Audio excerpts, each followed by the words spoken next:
Live from Hollywood, California, it's the Nighttime Show with your host, Stephen Kramer Glickman. Yep.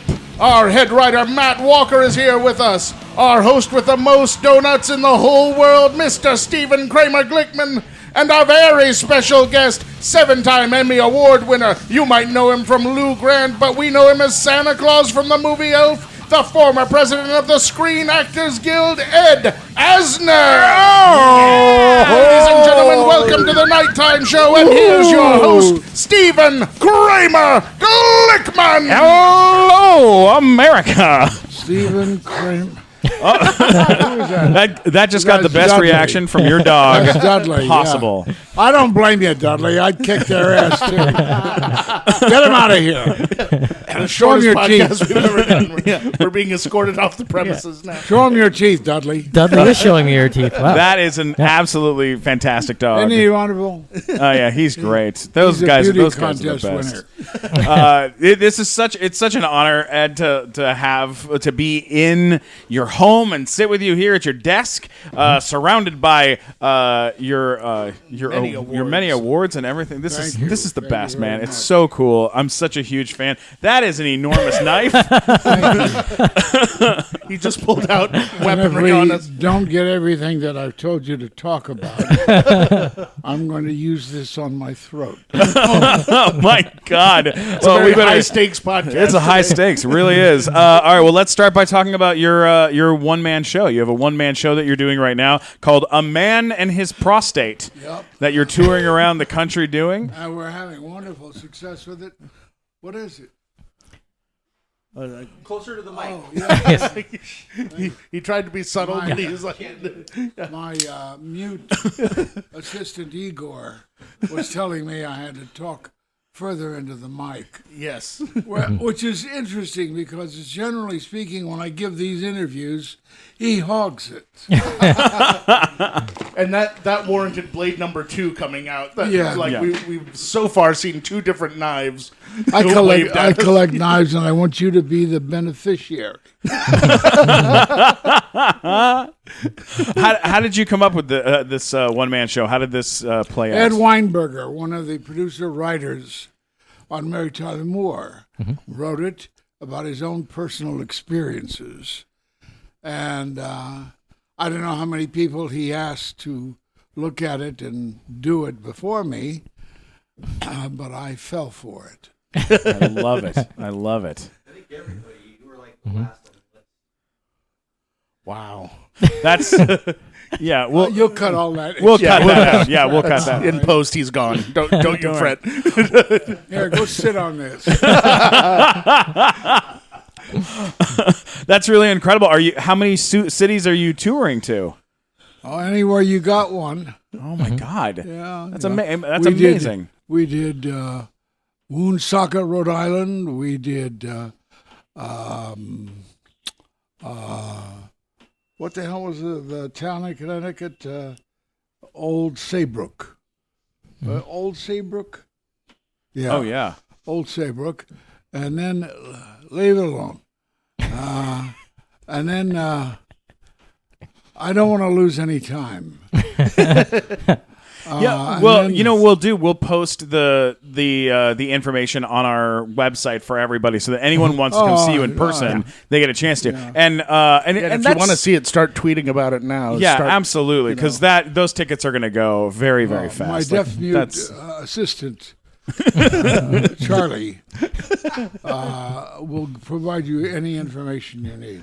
I love it. great. We'll I put love Charlie's home address on the website too, and where they can His phone reach number, him where they can easily. reach him anytime.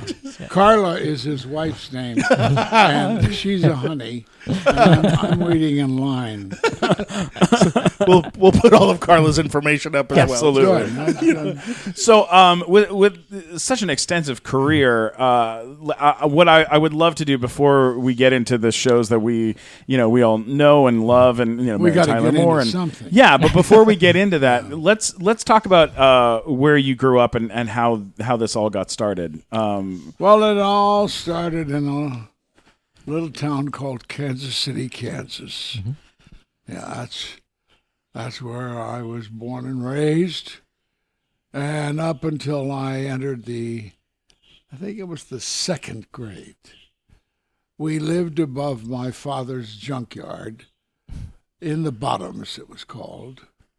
The Bottoms. And that was across the street from Armour's packing house.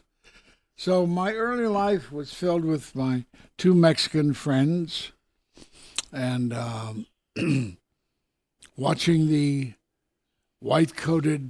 formerly white-coated workers in the packing house come out with blood all over them. Oh, my God. Yeah. Down about a half mile down was the walkover into the packing house from the unloading from the trains. Oh, okay. The stock trains. And all day long you'd hear the Judas goat leading the sheep. What's so funny? It's just I'd funny. never heard that term before, the Judas goat.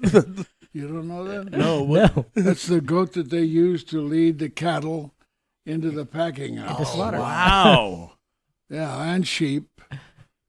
And I wanted to kill the son of a bitch. Really? Oh, yeah, because you hear it every day, of course.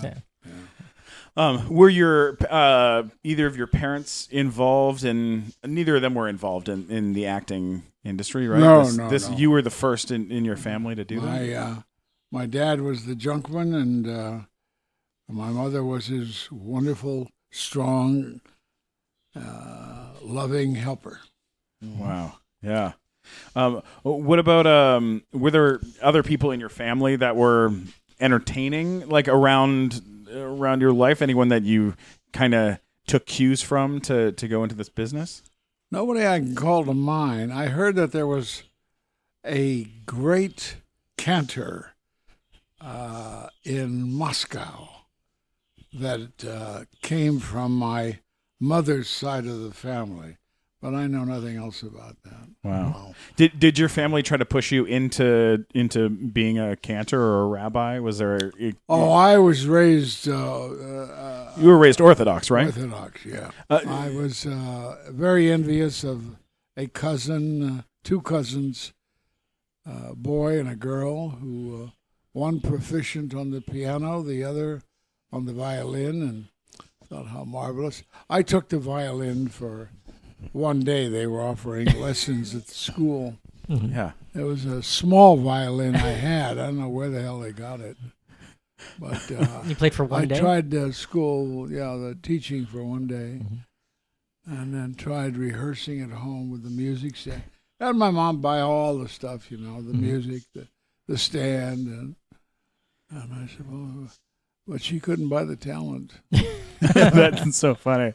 When I was a kid, I really wanted to be I used to watch football players on TV in movies and stuff, and then I wanted to be a football player. So I put on the uniform, and then I had to go out to the field, and they were like, you have to run across the field. And I was like, no, I don't want to do this. I was like, I just wanted to wear the football pads. Like, I thought it just looked cool. I know. Yeah. Well, in those days, of course you're younger, but we had the goddamn equipment. The helmet always came down over my nose, and I have a permanent dip here from where it wore on my nose, and we'd come out early, about this time of year, I'd say, before school began, to kind of work out a little, run around a little, work out. What position did you play? Huh? What Tackle. position? Tackle. Oh. Yeah, and the ground was as hard as concrete. Yeah. In that Kansas sun, baking all summer. Oh, yeah. Oh, yeah. And that sucker was, you could have struck a flint on it. Oh, my God. Oh, Yeah. Yeah, I can only imagine. Did you start acting when you were? I know that you were in the theater in the Army as well, like performing No, in I plays. wasn't. No, you No. weren't. I started being an actor, started in college as an extracurricular activity because they didn't have any theater at my college other than volunteer. And I got hooked. Yeah. I also got hooked because I started my first affair with a lady in the chorus. Oh, and that's how it always starts. Man, that'll grab you. Oh yeah. Yeah. Oh, yeah. So I became an actor at that point, dropped out of school, and did all kinds of odd jobs in life, mostly auto assembly, Yeah. steel mills, driving a cab, stuff like that. Do you recall your first role? That was my first role. It got me to drop out. It was Thomas Becket Oh, in Murder in the Cathedral oh wow. by T.S. Eliot. And then finally I got drafted, as I knew I would be. Right. I got drafted. And I finally ended up at Fort Monmouth, New Jersey, and to be trained as some sort of electronic repairman. And I decided, to go to the special service officer and offer my services. Yeah. And I went in there to see him, and I said, would you hold it down, Charlie? I just said, I see him, and I said that I'm an actor, and I'd like to get into special services. And he went,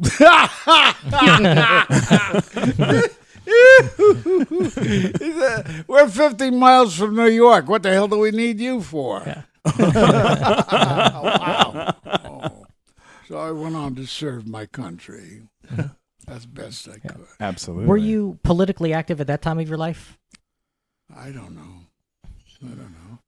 I always identified with what I thought to be a liberal. Sure. And, I don't know. I was at the University of Chicago, which, of course, is regarded as the commie school in those days. Yep. Right. But I learned as much from my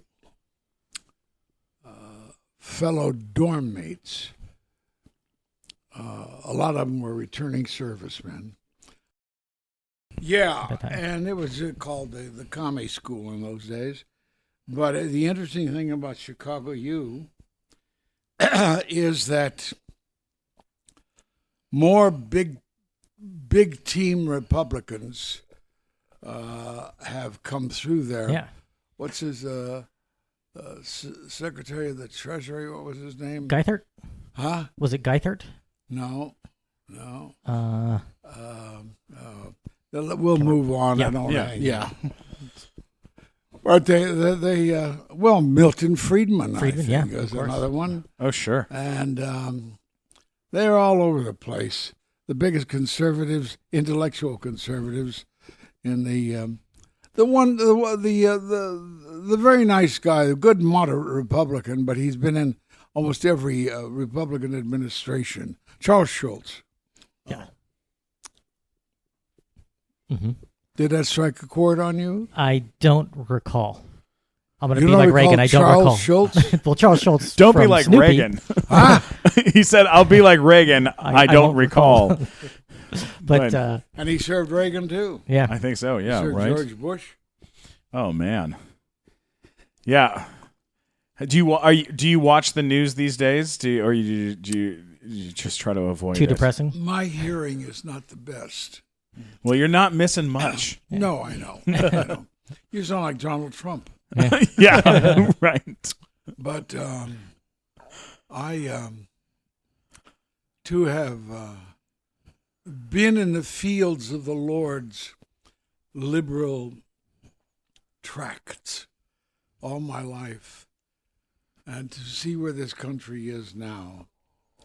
The chickens keep coming home to roost, Yeah. and eventually we'll sort those chickens out, I imagine. But the Civil War keeps getting fought and keeps getting fought. Yeah. Blacks have to keep proving themselves, and whites have to keep pounding their chests. And we're very slow learners here. Yeah.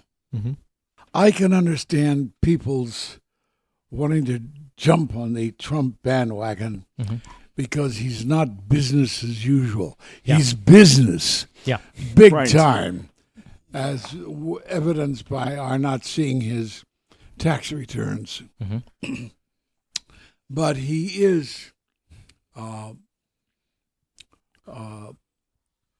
an element, a fixture that is a gross departure from the plodding, sedentary presidents that we tend to constantly be voting for or against. Yeah, absolutely. Yeah. Certainly a wild card. Yeah. Yeah. Yeah, definitely. Well, I think he's psychotic. I think that too. Yes. I guess that's a nice way of saying That's as wild a card as you can get. The psychotic. the psychotic card. Hey, real quick before we continue, I am currently sitting here with a bottle of my favorite stuff, Fireball whiskey. Love the Fireball. God, it is so good. Real quick before we continue, I just want to pop this bottle open. Hey, Matt, if you listen real carefully, you can hear the Fireball talking to you from inside the bottle. Sure. It's a little muffled, though. Hang on, I'll put it up the microphone. Oh my god, I'm sweating so much. This bottle has been out of the ice for too long. Can you hear that? Yeah. That's the bottle of Fireball. I'm going to That's pop the it open. actual Hang on. Fireball. I'm going to take it off. Ow, ow, ow, ow, ow, ow. Oh, I popped the lid off there. Hey, how's it going in there, Fireball whiskey? Oh, it'd be better if I was in your belly. Oh, yeah. You want to get in my belly? Get inside this beautiful stomach, his hairy ball of man meat. Get on in there. No, wait, that sounds. Whoa, you down inside my stomach now, Fireball whiskey? What do you feel down? What's it like down there? Well, why are there all these half-eaten donuts? Don't you chew when you swallow? No, I've been, just kind of swallowing them whole. But that's the way that I like it, which is the why I like Fireball whiskey. Hey, just make yourself comfortable in there. Sit on the couch, watch a little Grey's Anatomy. Will do. Enjoy the rest of the show. I do love Grey's Anatomy and Fireball whiskey. All right, let's get back to the show. When you became the president of SAG-AFTRA, SAG. yeah. Sorry, when you became the president of SAG, you made some big changes to SAG. I don't remember what they were, but please don't remind me of the ugly period of my life. Okay. That's a pretty extraordinary. Well, I know, but I'm like the prophet who is totally ignored in his home country. They don't give a shit about me anymore or whatever I may identify with and propose. They are busy accepting the party line since the merger of the two unions. Oh, yeah. And I did not approve of that because, of course, they could not, what is the term called? I forget. Create the merger of pension and health. Yeah. And we still have not Yeah. gotten that merger of pension and health, but they still merge so that 160,000 people can vote for no progress or give the store away, one or the other. Yep. Yeah. Absolutely. I know I had a meeting with the current president of SAG, and we were trying to get her to come do our podcast, and they asked what type of questions we'd want to ask. And once we told them what type of questions we wanted to ask, they turned us down and said that they were not able to do it at this time. We were like, Well, that is very petty and little on her part. yeah, They aren't very able to do a lot at this time, actually. Yeah, no, look, I mean, after, like, when I was doing this kids TV show, AFTRA tried to get me to sign with them before the merger, and I was a member of SAG, and I said, no, I don't need to be a member of your union. And AFTRA kept coming after me, and for 3 years I was on an AFTRA TV show but I wasn't in their union because they'd come and call. They'd call my phone and they'd say, "We need you to join. You still need to join. Why haven't you joined?" And I'd go, "I don't need to join. I don't want to be a part of your horrendous union. I'm already anything." I'm already in a great union that takes really good care of me." And then But in the end, their union is also a union that did not blacklist actors the way SAG did. Oh wow, yeah, and yeah, my God. When it comes to theater, I know that there was some. What did you say, Matt? It was Second City. You were part of a theater group you, in Chicago that became Second City. Right? Yeah. Wow. I can never remember the interim group that was created that Paul Sills did. Yeah. For some, It's I on have a block Wikipedia. on I it. can't remember what It's it was. somewhere out But, there. yeah. But Yeah. who do you remember who was in the group with you, or some of the people With that you me? worked with? Yeah. In the theater, Yeah. Yeah. Zora Lampert, Lee Henry, Robert Kidd, Tony Holland, Bern Piven, and his wife Joyce, who spawned Jeremy Piven. Oh wow. Barbara Harris. I can't recall. It's a lot of great actors. Yeah. My God. Oh, they are. Really. Oh, good. Now, in your acting career, the jump from doing live theater to doing television or doing film, it says, I don't know if this is true. Charles, maybe you can help me on this, but Ed, on IMDb, it says your first movie credit is working with Elvis Presley. Is that true? No. All right. Well, let's correct IMDb. Okay. My first movie credit was, I don't know, doing a couple of lines, I guess, on a mob movie shot in New York. I can't even remember what it was. Yeah. But I did that. I think the first movie I did when I got to California, which was in 1961, was in 1963 or 1965, and that was Halls of Anger. That starred Calvin Lockhart, who outraged everybody to put him out of the business. What? What did he do? A lot of things. And I wish everyone could see your face when you said a lot of things because it kind of summed it up. Jeff Bridges was in it. Oh I wow. can't remember who it was. One of his first movies. What do you feel like was the big your big break? What was the thing that took you to the next level in your? Well, you think always you think the next one's going to be a big break. I thought doing a spin-off from The Untouchables with Barbara Stanwyck was going to be the big break. It didn't happen. Finally, Mary Tyler Moore. Yeah. Yeah. Such a legendary TV show, and such an incredible thing too for you to win, Emmys.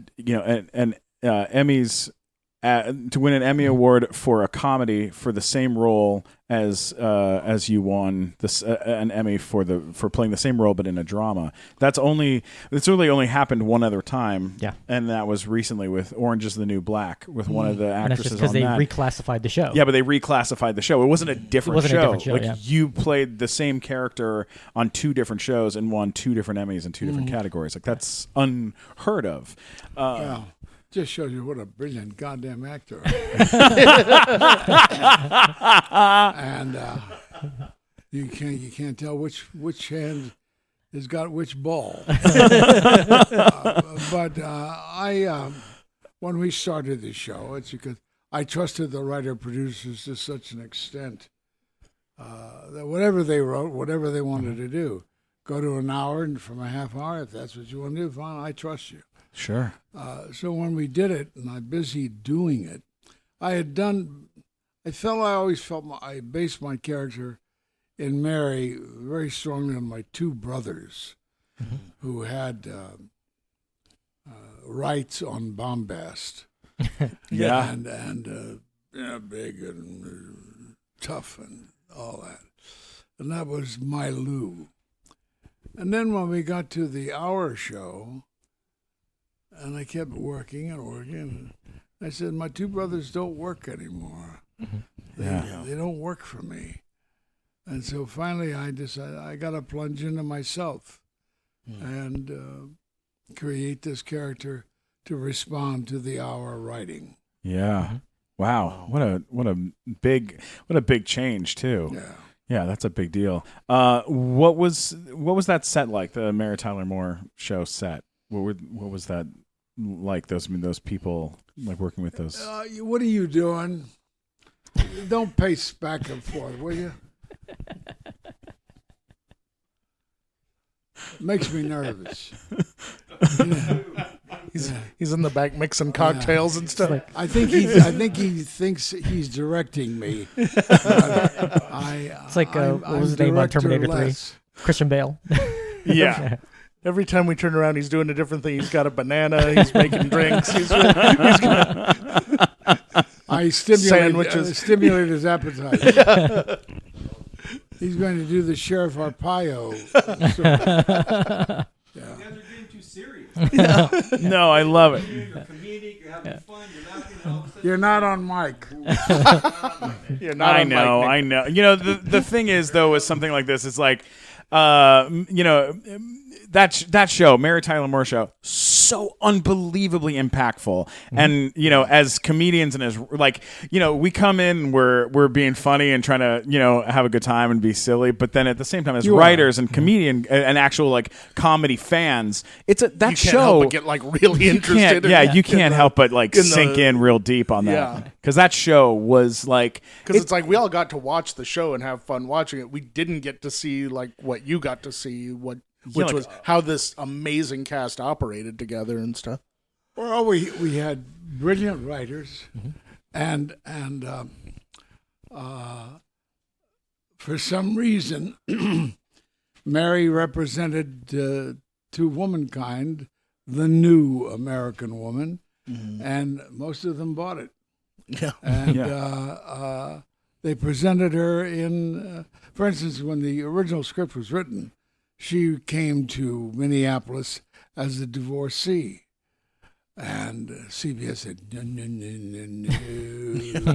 no goddamn way. No. So they made it, she broke off her engagement. Or she was broken off the engagement. right. And it worked fine. And she was a marvelous magician. Yeah. She it didn't matter who they cast to support her. She found the way to build them up, to encourage them, to take them along, to milk the best out of them. Yeah. And she was always, I found this out when I became the top banana, that you're the axle, and they're the spokes of the wheel. And the more you can make them shiny and brighten them up and sparkle, the more it'll reflect on your axle.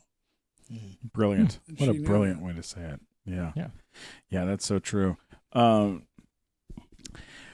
what an incredible thing.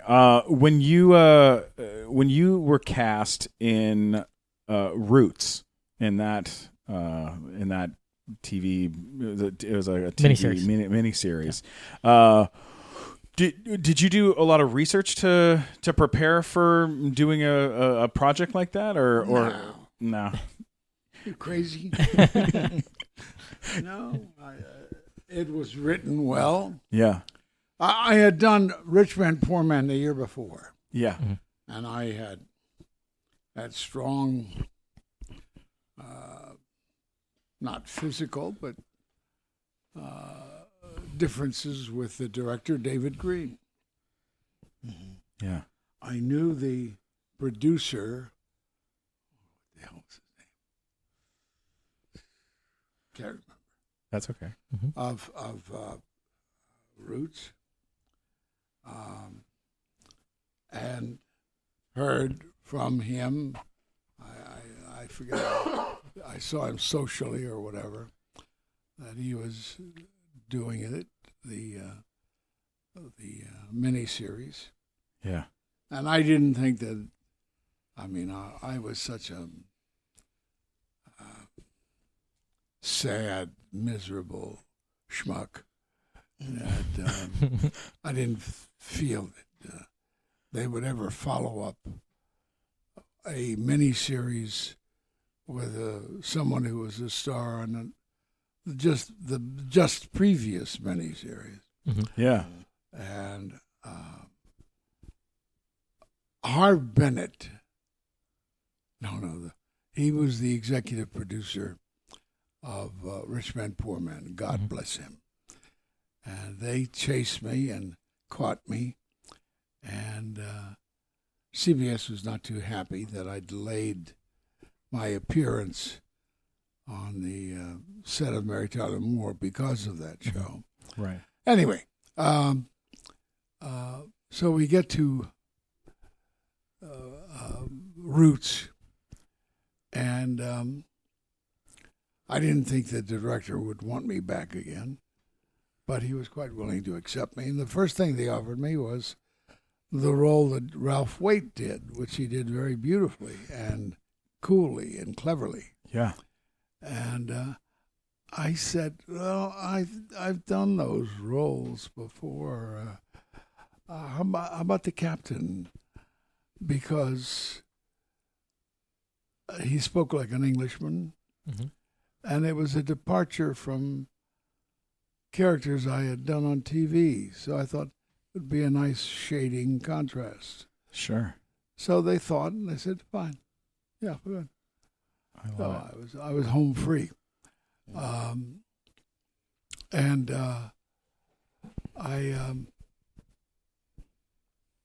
I believed in everything I was doing there. I believed in the wanting to do right. I believed in the lust that overcame me with the black girl. And I believed in the guilt that ensued. Yeah. Well, it showed on screen. I mean, that was such a very powerful performance. Yeah, absolutely. We a few months ago we had Bruce Valanche on our do you know who Bruce Valanche is? Legendary comedy writer who wrote the Oscars and the Emmys for many years. He wrote the show for that. Yeah. We had him on our podcast talking about that he had sat with Paul Lynde. And do you know who Paul? You remember Paul Lynde? That the two of them sat and watched Roots together as a team. Yeah, I'd like to hear what he wrote. He said that they sat and they watched it and they loved it, and then after watching it, they were on the Paramount lot and LeVar Burton walked by, and Paul Lynde pointed at LeVar Burton and went, Roots! And LeVar Burton was like, all right. That is uncomfortable. That sounds like Paul Lynde's level of humor. Yeah. I used to do a lot of Hollywood Squares with him. Oh, sure. Yeah. And we had to think up our own jokes. Sure. Yeah. And it always frosted my gut that he was the one person they wrote the jokes for. Yeah. That was Bruce Valanche was the guy that. who was his writer. Yeah. Oh, man. Now, you have an extensive voiceover career. Best known probably in your voiceover career probably for the movie Up, which was an enormous success. And people talk about that movie on a regular basis. They talk about the opening 5 minutes of that movie. The saddest thing ever. It's the saddest, most heartbreaking, moments of a film that people have ever broke seen. Me when I saw it. I remember the theater I saw it in and where I was and everything. And I was like, and I went by myself. I was like, I'd seen all the adult movies. I was like, kids movies, fine. I'll give that a shot. So I go in there and I've got popcorn and Raisinets, the whole thing. I'm thinking I'm just going to have a good time. That first 10 minutes hooks into you and I'm bawling and I'm like, I'm just super sensitive. It's got to just be me. And I look around, and it's Silver Lake, so it's a bunch of hipsters. There's a bunch of guys my age crying, not a dry eye in the house. They're all the same age as me, crying, going, I'm not going to have any candy now. I don't. But then it picks up so nicely from there that, Yeah. it was a fantastic movie. I call it a double love story. Yeah. Oh, yeah. It works very nicely. It really is. It's like that movie opens as sad as Bambi ends. Yes. basically. Yeah. Oh, my God. Oh my yes. God. It opens as sad as Bambi ends. Oh, yeah. Oh my God. Was it a good time working on a movie Oh, like that? yeah. They were wonderful to work with. And I don't know how many sessions I had, 6, 7, 8, I don't know. But I worked alone, and the two producers sat there and told me, try it this way, and try it that way, and try it this way.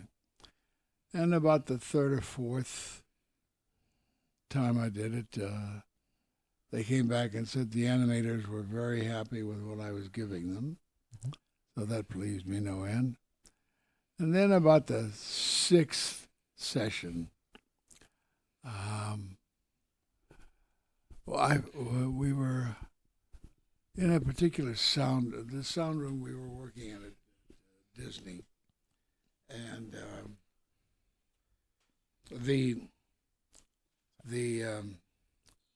we either had lunch first or whatever, and we were busy talking and shooting the breeze and letting the time go, and then finally realized it was getting late. We had to get in there and do it. So we rushed into this sound room, and there was a low ridge there that had lights on it, but I was in such a hurry to get in front of the mic, I didn't see the lights or the indication that it meant a curb, and I tripped over it. Oh my God. And came crashing against an opposing corner of a wall. Oh my God. That was sheathed in iron. So I brought my head up against that, split it open back here someplace, and I saw stars, and I was lying there, and they tried to get me to sit up or do it. I said, no, leave me alone. And they contacted St. John's, and they rushed me over to St. John's, and they put in about 6 staples into my head. Oh my God. And we came back, and I probably did the best work I ever did. Yeah. Wow. And we did the day's work. Wow. Ay. That's what we're here for. Yeah. To Seriously. bleed and to do the day's work. Do Sometimes not in that order, but, That should be a sign over that recording studio. That's what you're here for. I was very proud of myself. Let's put it that way. Yeah, absolutely. You should be. Yeah, My that's- God. Yeah, that's incredible. What about any particular favorites? Because I mean, we can talk about you were in, You've always me been my me get Yes. out of here. Yes. You can't deny. I mean, Gargoyles and Animaniacs and You've done video Duckman games, and too. video games and Batman and Batman the animated series. So many great voices on so many things. What's the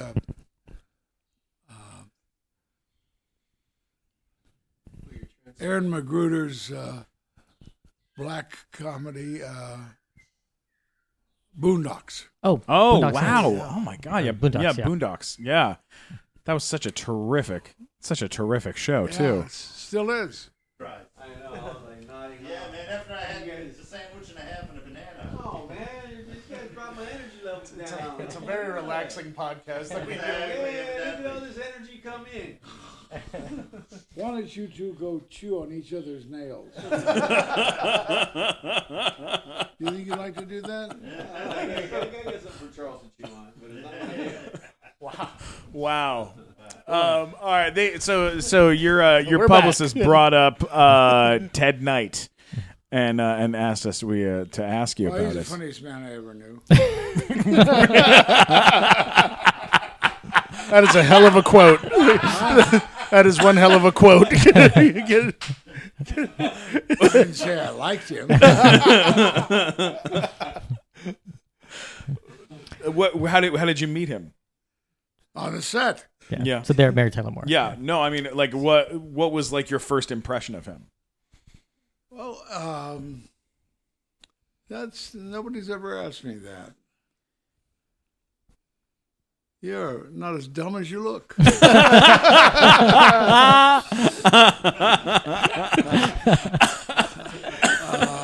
see.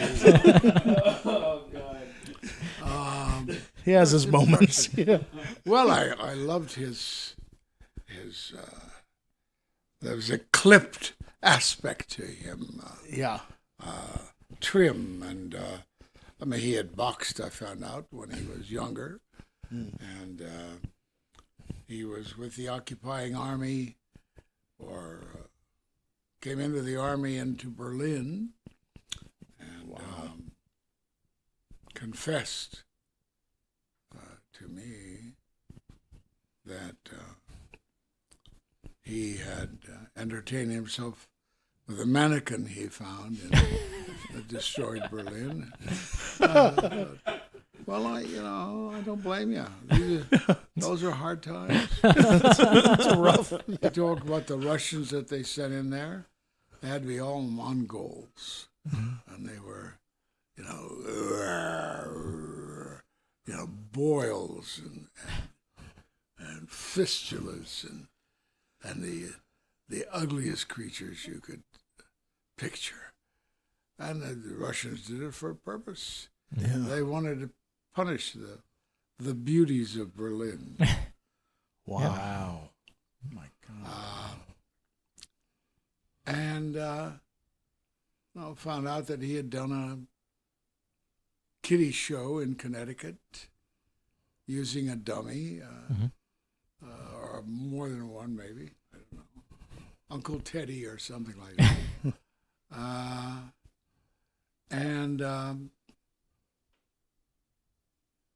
We probably had done.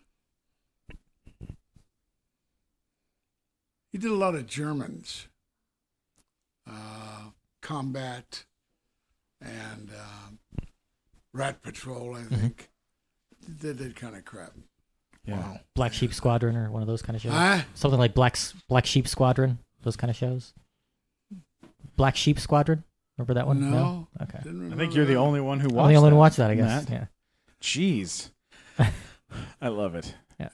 Yeah. Something. Well, I'll tell you. Yeah, please. I'll tell you more about Ted. Please. As I said, he's the funniest man I ever knew, and we formed a tight bond, the three guys. We go out every Friday night with our wives and have big whiskey and food, and had a good time. And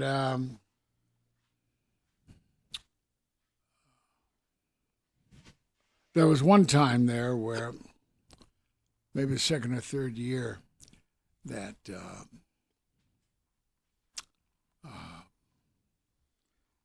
Alan Burns told it much later.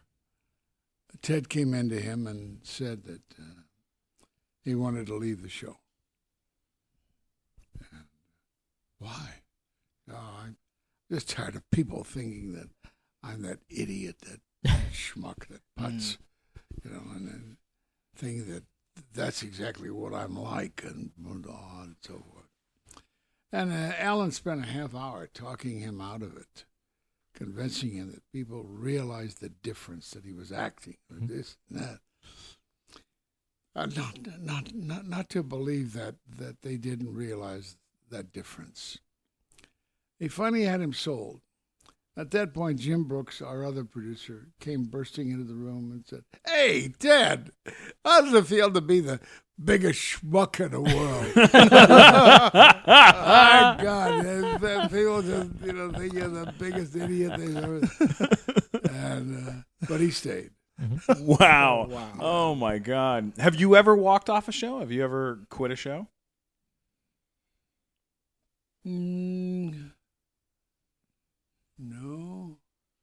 I did a rat patrol. Not a rat patrol. What was the show with the Marty?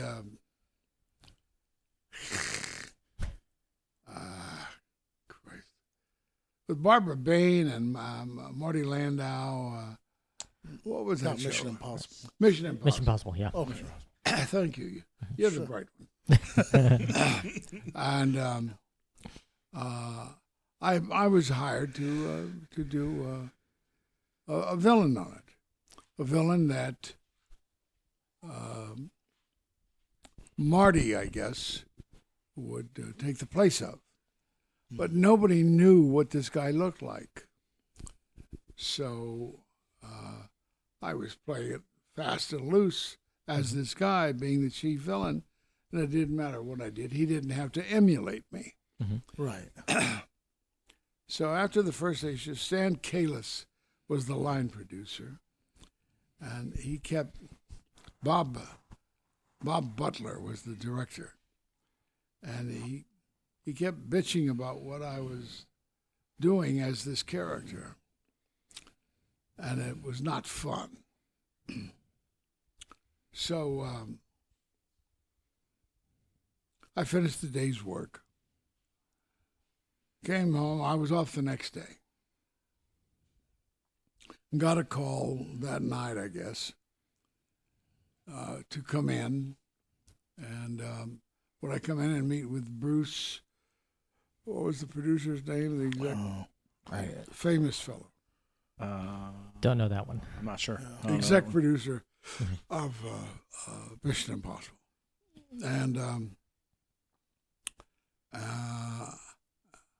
And the line producer, I guess, Kalis, and the director. So I came in, and I said, I couldn't figure out that they were looking to have this guy do something, be something that I wasn't giving them, or the producers anyway. Yeah. So we sat there and talking, and is it Bruce Geller? That sounds about that right. sounds, yeah. Bruce Geller, and then finally I said, "Oh, you want me to be a villain? Oh, yeah, I can do that. Yeah, no problem. I mean, they wanted me to be obvious." Right. Got it. Yeah, Like mustache twirling sort of villain. yeah, that kind of bullshit. And I had more respect for the show than that type of Yeah. affectation.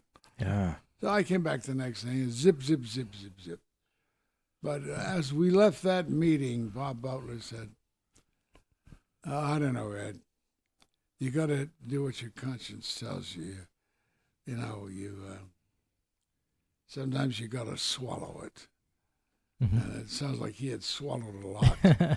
Jesus. But, he said, you do whatever you want to do, but implying I wouldn't blame you if you walked off. No, it's no problem at all. I'll be that goddamn villain. So I played a villain, and that made him happy. Yeah. Are there any parts that you've passed on in your career, like roles that you were offered and you turned down? Is there anything you turned down that you look back and regret? No. No. I thought longer. There were a lot of ones I took that I should have left at home. But a nice story for actors is that I did Leo Penn, wonderful director, wonderful actor. And when I was doing Slattery's People, I was co-star for a while till I walked off. I walked off that show. Yeah, I didn't walk off. I agreed. Yeah. And because I was supposed to play the conscience of the guy that was there, and what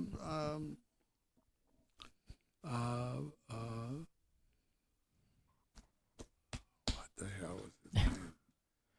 Our Miss Brooks. What was it? I can't remember.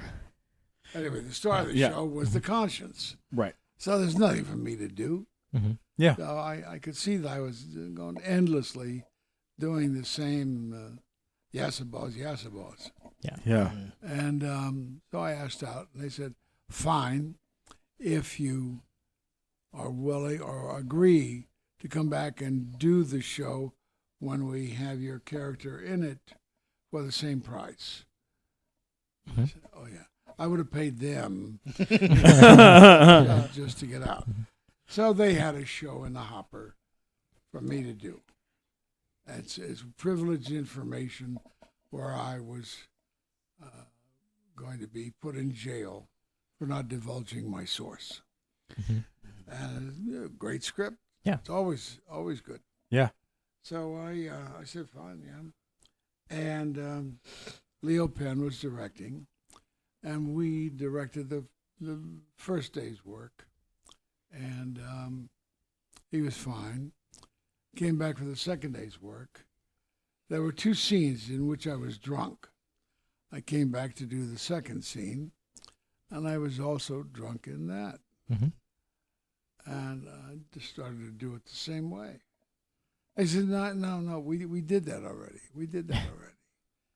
To try to find a different way to do it, even though you're drunk. Mm-hmm. And I found the way, and we did it. And I didn't retain that lesson. Because later on, when I was doing a TV movie, Rod Serling wrote it, and Doomsday Flight. Oh, okay.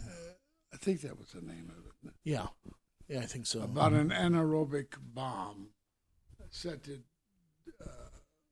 explode below 5,000 feet, which we found out during the course of the show. Well, Jack Lord was the FBI agent. I was the head of the airline office at the airport. So we kept going back with him and me a number of scenes, 4 or 5 scenes.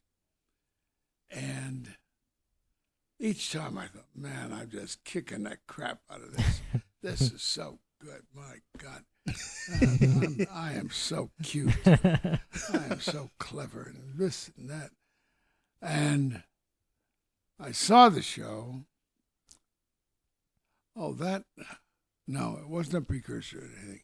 I saw the show and I thought, oh, do you stink? Because when I realized I hadn't retained what Leo had tried to teach me, that I didn't vary each scene from the previous scene. I kept them the same step each time. Bum, bum, bum, bum. It's boring. Yeah. Wow. So, well, we got that cleared up. Amazing. Now you have played Santa Claus more than almost anybody. I think anybody I've More ever than met. Santa You're Claus. not More than getting Santa Claus anything has. out of my bag. You are Santa you? Claus Hall of Is he Fame. really? Now you played Santa Claus in Elf, which is a lot of people's favorite Christmas the movie. best. Yeah. It It's is. the It is a best. terrific Christmas movie. I feel it's a great antidote to Edmund Gwenn.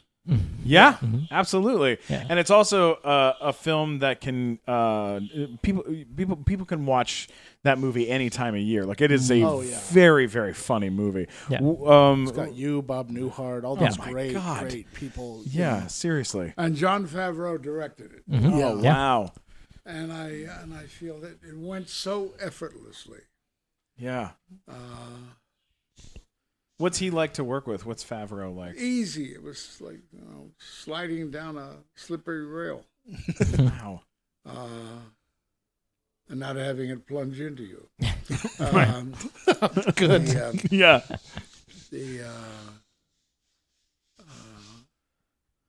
Let's see, we were here, I guess, and we were in Vancouver, and I can't remember where else we were. Oh yeah, but you got Will Ferrell in there. Yeah. Oh man. And, The and sets I have were to tell you, terrific, too. that was another case of he was so good. Yeah. Another time this happened for me was with Dan Travanti. Will was so good that I had to become better than I was. Wow. To stay with him. Wow. Amazing. And that happened before on A Case of Libel, a movie we did in Canada. I forget who wrote this. A famous author wrote the script. And Dan Travanti was the villain in the piece. And I came on to the first day's rehearsal, and he was so goddamn good. He was slick. Oh man. And I thought, "Whoppa, back to the drawing board." And I had to gear myself up and rise to his level. Wow. Amazing. I'm sure he would appreciate hearing that. Yeah. Well, I don't know if I ever told him, but I'll be happy if you do. Absolutely. We'll make sure he finds out. Is there anything that you enjoy watching now? Like, are there any TV shows that you're watching now? I that are don't your watch favorites, because or- I don't hear well. Yeah. And I haven't gotten off my butt to get a hearing aid. Yeah, but Because but with that being said, you have not stopped working. Like That's true, your yeah. It's slowed down a lot. well, I mean, you look at your credits just in the last year. Just recently, you have you just did a movie called Parting Glass with Stephen Moyer from True Blood. You have In Vino coming out with Sean Young. And then you're playing Santa Claus again for the 100th time. I did it a couple of times this year. Yeah. That's Three, I amazing. think. Oh my Three god, times, I think. that's outrageous. It's and I really shouldn't do them because it diminishes all this repetition of Santa Claus. I don't know. I think you're so talented, and if people are lucky enough to get you in their film to play a character like that, I think you're just giving it gravitas. Like you're just giving it a extra status by doing something like that. And, you're bringing something to the table that. Well, that's fine for them, but I mean, what does it do for me? Yeah, for you, that's very true. That's very true. Yeah, exactly. Yeah. Oh man. Well, this has been super incredible getting to sit down and talk to you about everything. I had fun. I love it. I love it. You're amazing. Maybe any advice if you want to give any actors advice that are listening, anyone that's starting out and is trying to, or anyone that's trying to make this a career for themselves. Keep your anything? day job. Yeah. Yeah. Yeah. I am. I'm concerned about where the business is going. What constitutes a big hit? What constitutes a great performance? I think chaos is, as it's taken over all of our lives in every area, that chaos exists in the business now. And I don't have a great deal of confidence in the validity of the stories or the performances. I mean, there's some great actors out there, without a doubt. But nobody is busy scheduling them 5 years ahead of time. Yeah, that's true. Now, Favreau is going to be for 2 years on The Lion King, Yeah. and he deserves 5 years if he needs it. Hello. But there aren't that many actors who are given that pleasure. Yeah. Well, they've got a lot to live up to. Yeah. You know? What? they've got to live up to you. I mean, I learned from all of them. Yeah, I do. Well, it is it's really incredible for us to be able to sit down and hang out in your home and chat with you about all of this. So thank you so much. If Ed, if you're we'll post the dates for A Man and His Prostate so that people can come and meet you in person and come see your work. Well worth seeing. I have no doubt. Again, Ed, thank you again so much. You're the coolest. My thanks to you. I enjoyed myself. That was great. Thanks a lot, man. Thanks for listening to the sign-off show. It's the nighttime show. One more time. No. I like that show too. This is the sign-off. This is the sign-off to the nighttime show with Ed Asner.